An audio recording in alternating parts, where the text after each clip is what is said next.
What's up, YouTube? Capital G here. So I am talking Billy Brake's third place Mermail Atlantean deck that he played over the weekend at YCS Miami. Basically, Billy re-innovated and restructured everything that you think you know about Mermail Atlantean, although I have to give credit where credit is due. This deck was co-constructed by one Jeff Jones. So when you have Jeff Jones on the left and Billy Brake on the right, and those two are coordinating together for one deck, I can't see anything but success for that archetype. For my money, you basically have two of the three best North American duelists in the game right now. And I mean, you've got players who have taken decks that were wildly considered irrelevant and damn near won YCSs with them. I mean, what Billy Brake did with Insectors earlier this format, and then what Jeff Jones did with Psychics. Are you kidding me? Like, nobody saw that shit coming. So anyway, let's go over the deck list. This is not remotely what most people would expect for a Mermail Atlantean deck to look like.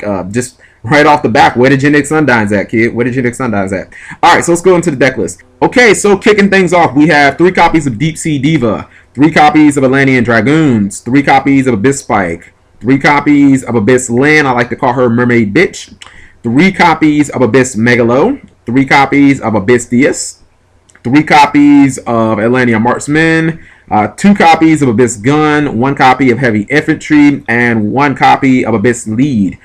We have 3 MSTs for the spells: Heavy Storm, Monster Reborn, Dark Hole, Pot of Avarice, and double copies of Forbidden Lance. And then for the traps, 3 copies of Abyss Spear, 3 copies of Abyss Squall, and then God Says No to Everything. Okay, so AbyssGaias. Let's start with the new kid on the block here. A lot of people disregard this card when they first saw it, but very smart players like Billy Brake, and I specifically remember seeing Jeff Jones talk about this card on Duelist Grounds. They were like, dog, do not disregard this card because of that low 1700 attack. That shit is irrelevant.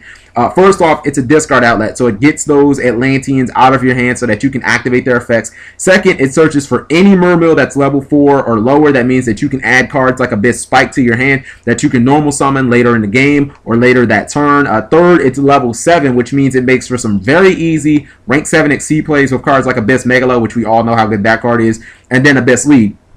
Another reason that this card is good is it gets your deck rolling. It gets the, Dragoons and stuff activating without having to use your normal summon like a card like Genix Undyne would do, where Genix Undyne not only uses your normal summon, but then it makes you add bullshit like controllers to your deck. And I mean, do you ever want to draw a card like Genix Controller, and which might make you have to run shit like Allure, and it's just like, how much clutter do we want to have to add to the deck? Another card that people might be unfamiliar with is Abyss Lead. This card is absolutely great. It's a fucking beater of epic proportions. First off, it has the 2700 attack, which is just flat out amazing. You don't have to worry about those summoning conditions because you're pretty much never going to use it. Here's how you use this card effectively. Okay, let's say that you want to summon something like Abyss Megalo. What you can do is you can pitch an Abyss Gun and Abyss Lead at the same time, and the way that it happens is you can actually summon the freaking Lead from the gun's effect. So it's actually nutty, and then obviously you get your Abyss Megalo on the field, and then you get to search like your Abyss Spear, and then you just have a big ass beater on the field just beating your opponent down 2700.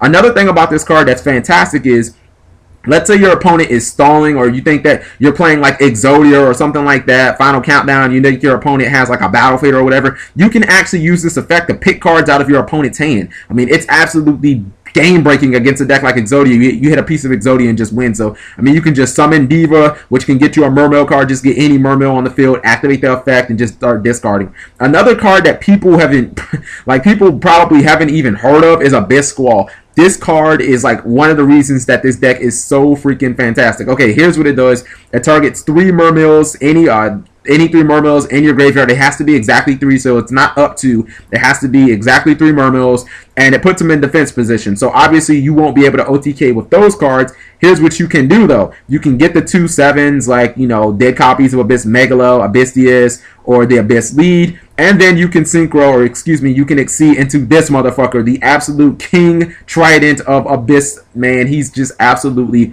ridiculous. For those of you guys who don't know this card, first off, he has 2800 attack. He has a built-in skill drain that can be used on both turns, and level 5 or higher monsters cannot attack, which is irrelevant because he is rank, which, he's not affected. So basically, he's a skill drain for anything that isn't BLS and Judgment Dragon. Like, everything else just basically says we get served by you. I mean, this card is absolutely fantastic. It always was strange to me that nobody ever figured out a way to start using this guy, but you know, now that the deck has 2 monsters of level 7 that it can easily special summon, it just makes more sense. Another thing about Abyss Squall is, generally speaking, the other card that you're going to want to summon with this outside of your level 7s is Mermaid Bitch, Abyss Lyn, because, you know, yes, the effects of the Mermails are negated. However, her effect activates when she dies, so she's not on the field anymore to be negated, you know what I mean? So this card will still activate, it still triggers, which means you can get something like an Abyss Lead and start beating your opponent down with that, Abyss Megalo.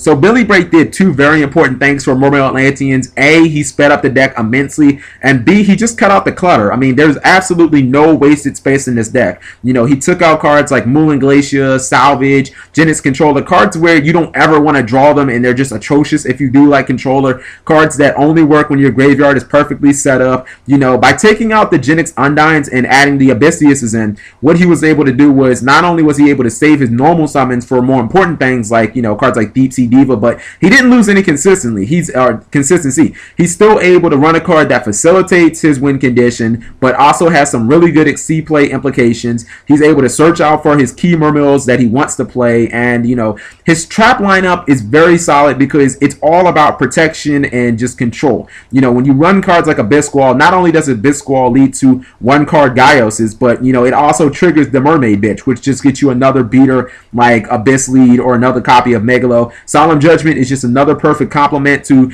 either you have an OTK field and you're looking for game next turn, or you just have the Gaios and it's like, I mean, Gaios plus Solemn, how many outs is your opponent going to have? I mean, you've got a 28 beater who is basically a built-in skill drain, and he can't be ran over by, you know, level 5 or higher monsters. So it's like, what is your opponent really going to do? So, you know, I think that net deckers are just going to be all over this like a freaking fly on shit, because you know, this deck looks like the new age of Mermail Atlanteans. I mean, it's a lot faster. You know, this deck is going to actually see some price spikes because people don't even know what the hell Abyss Squall is, and they're going to be just running to it because I believe it's a common. So let me know what you guys think. I think that this is a very interesting deck.